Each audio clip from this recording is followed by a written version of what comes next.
जब 10 साल यूपीए की सरकार थी तब 10 साल यहां पर भी कांग्रेस की सरकार थी। सोनिया मनमोहन की सरकार चलती थी। 10 साल में हरियाणा को 10 साल में 41,000 करोड़ रुपया दिया। और 10 साल नरेंद्र मोदी जी की सरकार चली, हमने 1,43,000 करोड़ रुपया हरियाणा को देने का 3 गुना पैसा दिया। हंसमुख तो है ही, पर इसके साथ साथ कठोर प्रशासक भी है। प्रशासन पर पूरी उसकी पकड़ है। का बजट हुड्डा साहब शायद कल देखेंगे अखबार में। हुड्डा साहब आप 37,000 का छोड़कर गए थे, हमारे सैनी ने इसको 1,00,000 करोड़ तक पहुंचाने का काम किया। 2,00,000 करोड़। आज सैनी जी मेरे डेटा को सुधारते ही जा रहे हैं।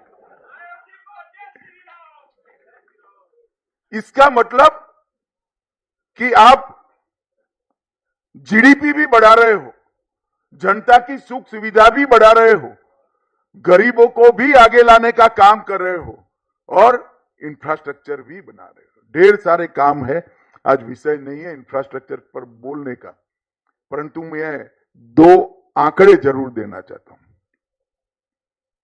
जब 10 साल यूपीए की सरकार थी तब 10 साल यहां पर भी कांग्रेस की सरकार थी। सोनिया मनमोहन की सरकार चलती थी। 10 साल में हरियाणा को 10 साल में 41,000 करोड़ रुपया दिया। और 10 साल नरेंद्र मोदी जी की सरकार चली, हमने 1,43,000 करोड़ रुपया हरियाणा को देने का 3 गुना पैसा दिया। इसके अलावा 1,26,000 करोड़ के इंफ्रास्ट्रक्चर का काम, 72,000 करोड़ के सड़क निर्माण का काम और 54,000 करोड़ का रेलवे का काम अलग से देने का काम भारतीय जनता पार्टी की सरकार। इसमें मैं एयरपोर्ट, मेडिकल कॉलेज, ढेर सारी योजनाएं और गरीब कल्याण की योजनाएं मैं नहीं मानता हूं। एक सबसे पहली इथेनॉल बायो रिफाइनरी भारत में पानीपत में इसका उद्घाटन करने का काम और ढेर सारे सुशासन के काम भी मनोहर लाल जी ने शुरू किए थे और सैनी जी आगे बढ़ा रहे हैं। ये सैनी जी जब आप उनको देखोगे तो बड़े शांत, सौम्य और एक अद्भुत व्यक्तित्व दिखेगा। हंसमुख तो है ही, पर इसके साथ साथ कठोर प्रशासक भी है। प्रशासन पर पूरी उसकी पकड़ है। जब हरियाणा में चुनाव की शुरुआत आई तब कुछ सुधार करने जरूरी थे। मेरे घर पर एक मीटिंग हुई, कुछ निर्णय हुए, 22-23 निर्णय हुए थे। मैं इसको दोहराना नहीं चाहता, परंतु बैठक के बाद मैंने सैनी को अकेले में कहा कि सैनी जी ये बहुत कठिन है, इतने 2.5 महीने में 3 महीने में सब पूरा करना। उन्होंने कहा वो जी हो जाएगा जी, आप चिंता मत करो जी।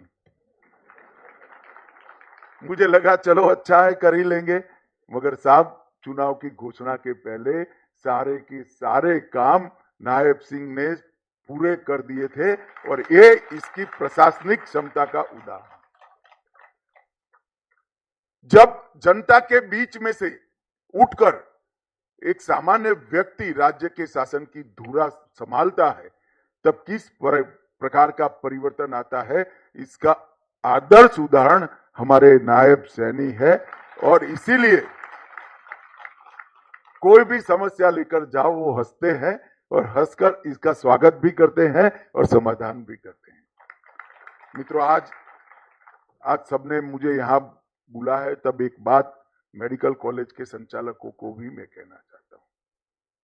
हमारी नई शिक्षा नीति जो हम लाए हैं, इसमें बच्चों के अंदर जो मूल क्षमताएं पड़ी हैं, किसी के अंदर चित्रकार पड़ा होगा, किसी के अंदर संगीतकार पड़ा होगा, किसी के अंदर खिलाड़ी पड़ा होगा, किसी को भले मेडिकल का स्टूडेंट होगा, डॉक्टर बनना चाहता होगा, इकोनॉमी की भी समझ होगी, किसी को सोशल सामाजिक विज्ञान की भी समझ होगी।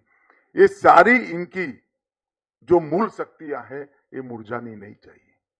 ये डॉक्टर जरूर बनना चाहिए, परंतु इसके साथ जो मूल शक्तियां ईश्वर ने दी है, जो इंद्रिय दी है, जो रुचि दी है, जो लाइकिंग दिया है, उसको भी एक अच्छा प्लेटफॉर्म मिले तो ही एक विद्यालय संपूर्ण माना जाता है।